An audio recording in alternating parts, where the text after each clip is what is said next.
My God, आप जरा per capita income UK की देख लीजिए, यूएस की देख लीजिए और इंडिया की देख लीजिए। मैं आपसे कह रही हूँ बस इन इंडिकेटर्स। फिर पर कैपिटा इनकम के बाद आप सोशल वेलफेयर स्पेंड के आज एक सिटीजन ऑफ यूके, एक सिटीजन ऑफ यूएस के लिए हेल्थ इंफ्रास्ट्रक्चर पे कितना खर्च होता है, एजुकेशन इंफ्रास्ट्रक्चर पे कितना खर्च होता है, वो भी आप चेक कर लीजिए। सोशल वेलफेयर स्पेंड कितना है, आप वो भी कंपैरिजन कर लीजिए।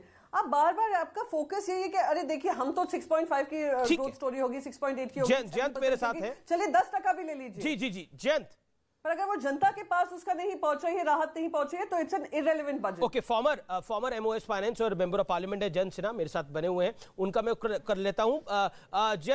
जयंत जी, आपको मेरी आवाज मिल रही है अभी? You getting me? Jayant Sinha,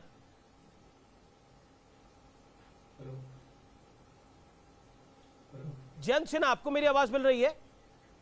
नहीं, उन्होंने चेकिंग किया, लगता है आवाज नहीं जा पा रही। अखिलेश जी कुछ कहना चाहते हैं। Akhilesh ji, add your point.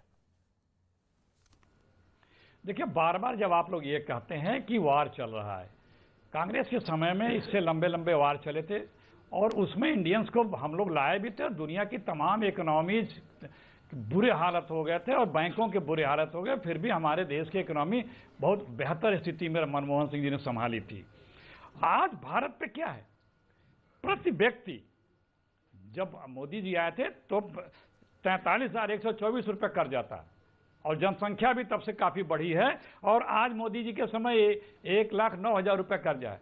पूरे भाषण में जिसपे सबसे ज्यादा जोर देती थी बीजेपी और आदरणीय मोदी जी, काला धन, महंगाई, बेरोजगारी, इन शब्दों का जिक्र तक नहीं किया गया है, नाम तक नहीं लिया गया है। हम मोदी जी के सत्ता में आने के पहले जब बजट आता था, आई एम सॉरी टू से मैं इंटरवीन कर रहा हूं, लेकिन आप जब पहले भी बजट आते थे, पहले तो 2 बजट आते थे, रेलवे बजट और सामान्य बजट, उस बजट में भी क्या बेरोजगारी का जिक्र होता था? बजट के आंकड़ों में बेरोजगारी का जिक्र कब से होने लग गया? मतलब लेट्स बी लॉजिकल, हम बजट के अंदर बेरोजगारी का आंकड़ा, ये इस आंकड़े की बात कब होती थी? बजट के अंदर बेरोजगारी का आंकड़ा कब आता था बजट के अंदर? अगर कोई तारीख में आता था तो बता दीजिए। काला, सुनिए, काले धन का जिक्र होता था। काले धन का अभी जो ये हिडेनबर्ग की रिपोर्ट है उसमें बताया है, लेकिन अगर आपको काले धन पर सही हिडेनबर्ग की report has nothing to do with काला धन।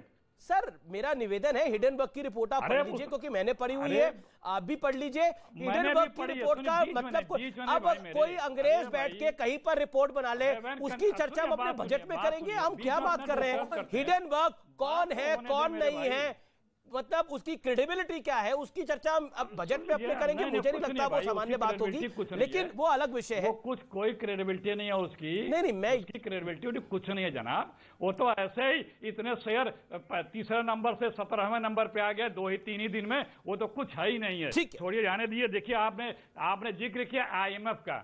IMF ने जिस रिपोर्ट की आप जिक्र कर रहे हैं, उस रिपोर्ट में IMF ने कहा है कि इंडिया आज के तारीख में अपने GDP का 84% कर्ज में हो चुका है। 23 उसके लिए अलार्मिंग होगा। यदि अपनी इकोनॉमी को ठीक से नहीं संवारेंगे तो उनके लिए प्रॉब्लम हो सकती है। ये IMF ने उसी रिपोर्ट में कहा है। और हम जब मोदी जी सत्ता में आए थे तो Bharat upper middle income countries में था, लेकिन मोदी जी की कृपा से लोअर मिडिल इनकम कंट्रीज में आ गया है। जी। तो ये हमारी जो इकोनॉमिक बेनिफिट, अच्छा, जयंत सिन्हा वेट कर रहे हैं सर, उसमें हम और पिछड़ गए हैं और आप सिर्फ कर्जा ले रहे हैं। ठीक है, प्रियंका हाथ खड़ा कर रही है, वो कुछ कहना चाहती है। प्रियंका। नहीं, आपने कहा हिंडनबर्ग रिपोर्ट किसी अंग्रेज ने उठाकर बना दी, उन्होंने चैलेंज कर दिया, ब्लैक मनी के बारे में नहीं था। क्या आपने वो चैप्टर्स मिस कर दिए जहां कहा शेल कंपनीज दूसरे देशों से इस कंपनी में इन्वेस्ट क्या? मेरा my humble point is this कि हिडेनबर्ग की रिपोर्ट का, एक मिनट, नो अभी allow, I am allowing you to make your point, पर हिडेनबर्ग की रिपोर्ट का हमारे आम बजट से क्या लेना देना है? मेरा पॉइंट ये है मैडम। है, मैं बताती हूँ। नहीं, मैं बताती हूँ ना क्या लेना देना है। आप तो देश की आम जनता का मजाक बना रहे हैं। कैसे मजाक बना रहा हूँ देश की आम जनता का? आम बजट में फलाने आदमी की रिपोर्ट का जिक्र होना चाहिए, ये क्या लॉजिक है? अरे लाखों करोड़ डूब गया। अच्छा, अखिलेश जी, प्रियंका जी बोल रहे हैं मजाक बना रहे हैं। अगर आप लॉजिक समझने को तैयार हैं तो मैं लॉजिक समझा सकती हूँ अमीश जी। आप इतने ज्यादा उत्तेजित मत होइए, लॉजिक अगर समझना चाहते हैं मैं समझा देती हूँ, अगर आपकी परमिशन हो, वरना मैं चुप हो जाती हूँ।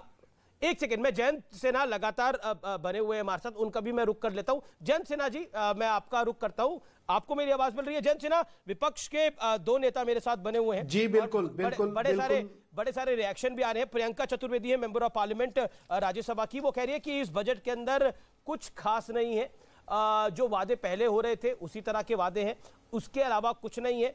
अखिलेश जी हैं, वो कहते हैं कि ब्लैक मनी की चर्चा नहीं है, अनएम्प्लॉयमेंट की चर्चा नहीं है। जो वो कह रहे हैं वो मैं आपको बता रहा हूं, आपका इस पर रिएक्शन, और डू यू थिंक ये बजट जो है वो इस बार नॉन इवेंट है जिस तरह से विपक्ष बताने में लगा हुआ है? मैंने नहीं देखा इस तरह का चीट, इस तरह का क्रिमिनल माइंड पूरे जेल स्टाफ को ब्राइब कर देगा। मैं सोच भी नहीं सकता था गवर्नमेंट फंक्शनरी को इम्पर्सनेट करता था, आवाजें बदलता था। टारगेट भी बहुत पावरफुल, धनवान लोगों को करता है। ये एक ही चीज से रुक सकता है, अगर आप इसकी जीभ काटें। न्यूज चैनलों के इतिहास में पहली बार न्यूज 18 इंडिया की web series FIR number 208 streaming 3 February 9 PM